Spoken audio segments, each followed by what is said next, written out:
មានអាគេមានស្នេហ៍ពិតៗនៅនេះអត់កម្រឥឡូវបាក់ហ៎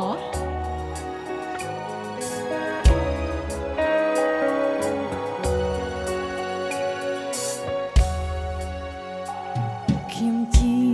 មនុស្សល្ងងព្រោះចិត្តស្មោះចុងក្រោយរងគ្រោះរួងគេដងដៃខ្លាចភាពខូចចិត្តងងឹតរៀងរៃររៀតត្រីគេងហូរទឹកភ្នែកខ្លាចខាយស្នេហាដំបងចង់ជួបតែត្រូវគេបោពេលនេះចង់ឆ្អែតស្នេហ៍ស៊ីជុំពោះបានតែមួយផ្លែតក្រោយមកងងឹតអត់អួរ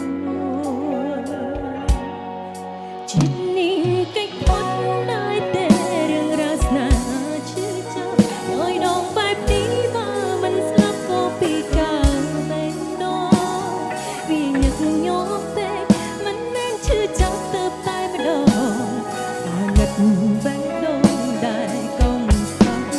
ចិត្តនេះអាចជួបដែរទេស្នេហាស្មោះមួយនឹងមួយអមនោះចុងក្រោយត្រូវជឿប៉ុន្មានដងទៀត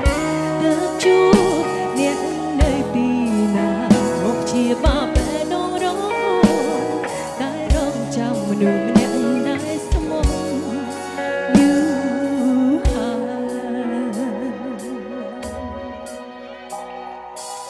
អរគុណអូនឮច្បាស់ហ្មងមែនបងភៀននៅតែស្អាតជួបលើកទី2អរគុណ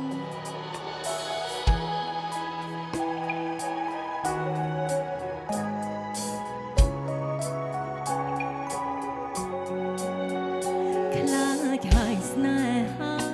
ដំបងចង់ជួបតែត្រូវគេបោពេលនេះចង់សាតែស៊ីជុំពោះបានតែមួយផ្លែក្រោយមកងងឹតអត់អួរជាតិនេះកិច្ចផុតដែរទេរឿងរ៉ាវស្នេហាឈឺចាប់ហើយដងបែបនេះបើមិនស្លាប់ក៏ពីកាលបែកដូងវាញឹកញាប់ពេកមិនមែនឈឺចាប់ទៅតែម្ដងអានឹកបែកដូងដែរកុំសោះ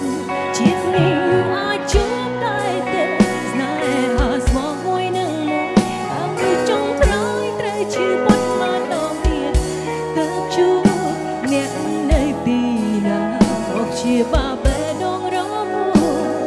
ដែលរងចាំមនុស្សម្នាក់